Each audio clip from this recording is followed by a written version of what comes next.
এর মধ্যে আরেকজন হলো হযরত ইকরামা রাদিয়াল্লাহু তাআলা আনহু, হযরত সাফওয়ান ইবনে উমাইয়া। এইভাবে 12 জনের নাম আমার নবী ঘোষণা করলেন, তাদেরকে যেখানে পাইবা সেখানে হত্যা করবা। মুসলমান হযরত ইকরামা রাদিয়াল্লাহু তাআলা আনহু তিনি এই কথা শোনার পরে মক্কা নগরী ছেড়ে তারপরে ইয়েমেনের দিকে পালাইতে শুরু করলেন। মুহাম্মদ বলেছে, মুহাম্মদ যেটা বলেছে এটা করেই ছাড়বে, কথা কোন ঠিক কিনা? মুহাম্মদ যা বলে তাই করে, সুবহানাল্লাহ বলবেন না? মুহাম্মদ যা বলে তাই হয়ে যায়। এই ভয়ে সে মক্কাতুল মুকাররমা ছেড়ে ইয়ামেনের দিকে পাড়ি জমাচ্ছে।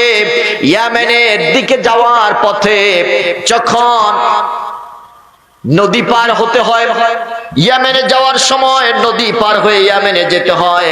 আমার বন্ধুরা, নদী পার হতে গিয়ে নৌকার মধ্যে আরো কিছু আসামি আছে, তাদেরকে নিয়ে একসাথে যখন নৌকার মধ্যে উঠে নৌকা ছাড়তে শুরু করলো, যতই চাপাচাপি করে নৌকা এক চুল পরিমাণ নড়ে না। জোরে কোন সুবহানাল্লাহ।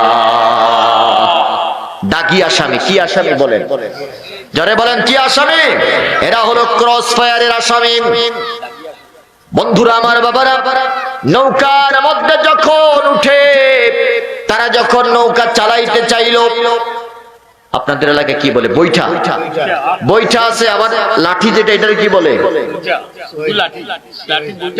একটা তো আছে যে টান দিয়া, লগি। লগি লগি আর বৈঠা নিয়ে যখন ইয়েমেনের নদী পার হতে চাইল,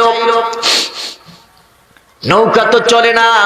নৌকার ভিতর থেকে একজনে বলে উঠলো, লাত উজ্জার কসম, লাত উজ্জা মানাতের নাম নিয়ে বললাম, নৌকারে তাড়াতাড়ি সামনে চল, মুহাম্মদ যদি আমাদেরকে দেখে ফেলে একটারও আস্ত ছাড়বে না, কথা কোন ঠিক কিনা? তাদের দেবতার নাম নিল, তাদের মূর্তির নাম নিল, তারা যাদের উপাসনা করে তাদের নাম নিল। তাদের নাম নিয়ে এবার নৌকা ছাড়তে চাইলো, কিন্তু নৌকা চলে না। বলেন হুকুম পালন করে কার?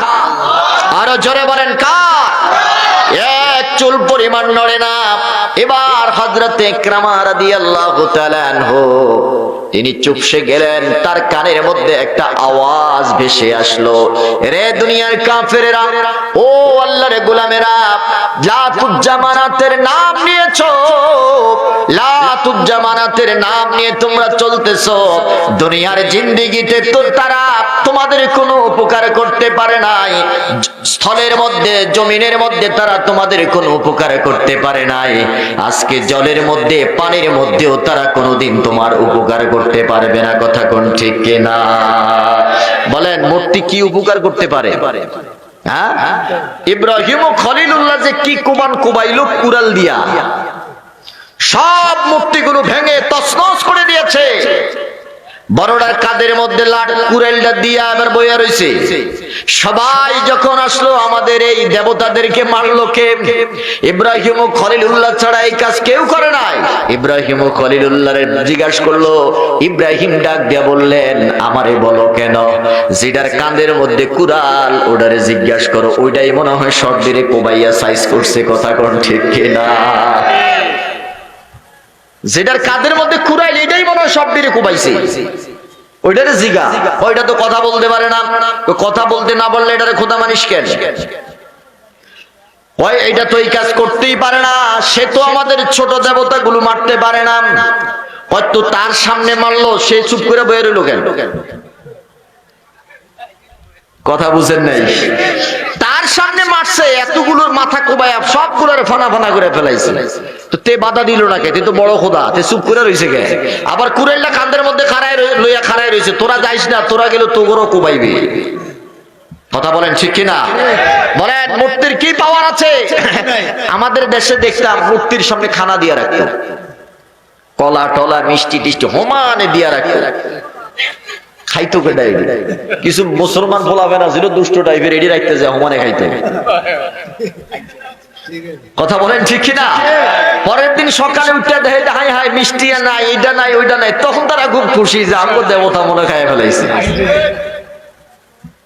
আমার বন্ধুরা, আমার বাবারা, এটা ছিল তাদের ইয়াকিন, তাদের আকীদা।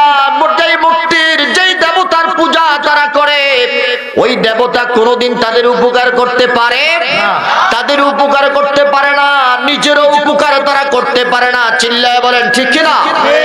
কথা বলেন ঠিক কিনা? আমি জানতে চাই বুড়িগঙ্গার নদীর মধ্যে মূর্তি আছে কি নাই?